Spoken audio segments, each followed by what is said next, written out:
Good morning, fellow seekers. Today we're going to turn our attention to using an oracle or something outside of ourselves to help focus and guide the messages that we're receiving. This is not necessary. There's nothing outside of you that you need. And even when you connect to angels or guides, they are purely a beautiful reflection of your own great soul self. They're yet another way that you can access your own psychic skill, but they're not the place from which the knowledge comes. Your soul has all the information that it needs, whether you're accessing information for yourself or for someone else.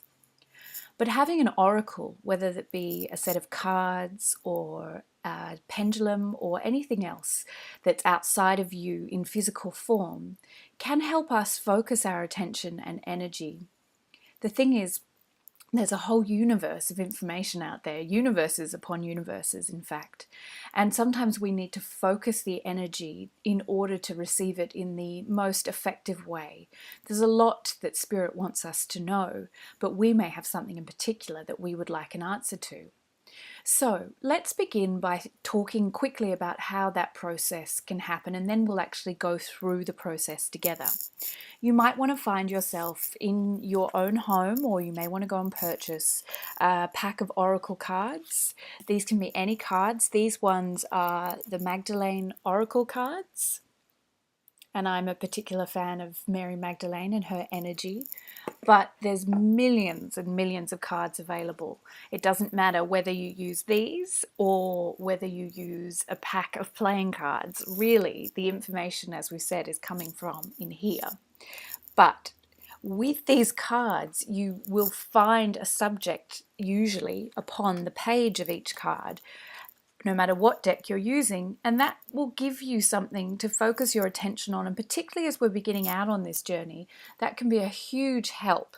So before we begin on the actual exercise together today, I want you to do two things. Go and find yourself a deck if you have one in your home. And if you don't worry. You might have a pendulum and you may choose to use that. If you've never worked with a pendulum before, it's quite simple. You just ask the crystal or whatever is hanging from the chain, show me yes, and it will be in one direction usually, like a circle, and show me no, and that might be backwards and forwards. And when you work with a pendulum, you only ask yes, no questions. When you work with an oracle deck, such as this one, you are obviously much more open in the interpretation that you're receiving. If you don't have any of those things around you, don't worry at all. Simply make sure you have pen and paper with you, and we'll work with questions on paper. As we've said, this is not about what you use in the physical world. Those things don't have the power. You have the power. So before we begin, as always, I want you to go back to the chakra opening from day 1 and take yourself through that process. Just fast forward that video to that point if you like, or you can listen to the whole thing again. And when you've done that, we reconnect in this moment now. So take your oracle deck. We'll imagine we're working with a deck of cards for the moment. And I want you to hold them in your hands in front of your heart.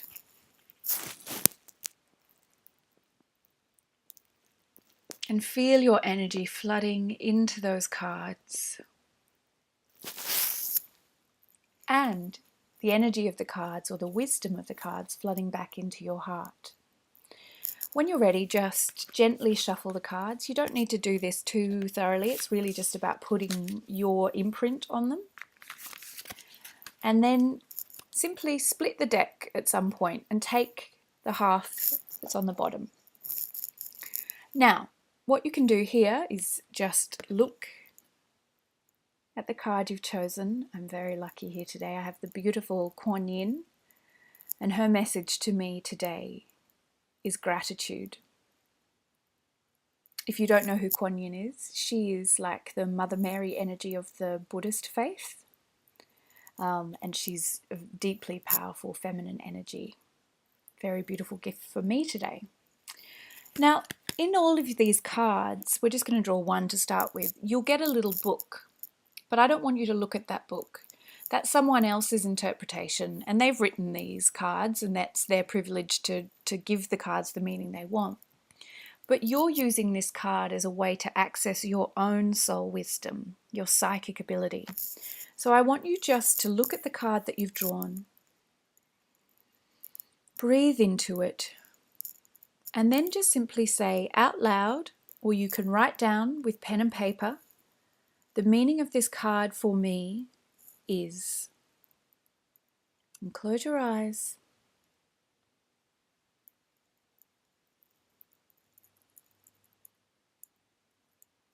And allow yourself to receive that information. If you're writing it down, write it down. If you're not writing it down, what I want you to do is to record yourself speaking out loud. You can do that on your computer or your phone. And just say, the meaning of this card for me is, and then just start talking. Don't edit, just let the words come. So the meaning of this card for me today is gratitude in abundance and the lushness and the richness of the feminine energy. Allowing myself to feel nurtured by that universal feminine energy and to know that it is me, that I can offer that energy. And in offering it, I receive it. And to be anything less than this goddess energy is to be denying my truth.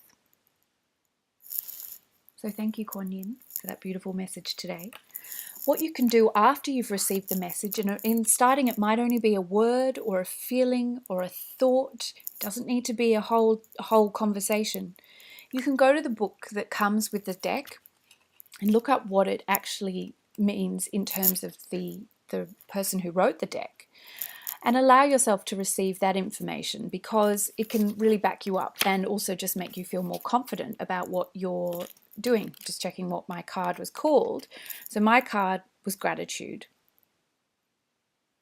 And this is really about stop dwelling on what you think is missing and be grateful for all you already have, which really fits in with what I was feeling around that card when I realized that all of the abundance that I saw in that card is already in me, the energy of the divine feminine. So that really confirms that reading for me. But I brought my own signature to it, and I accessed my own highest consciousness rather than just letting someone else's highest consciousness tell me the meaning. You can practice that as many times as you like today, and for other people, it's really useful to do it for other people, because then you get out of your own head and remember we're in our heart with this work. There isn't any other place. Namaskar, dear awakeners, and I look forward to meeting you again tomorrow for day 4.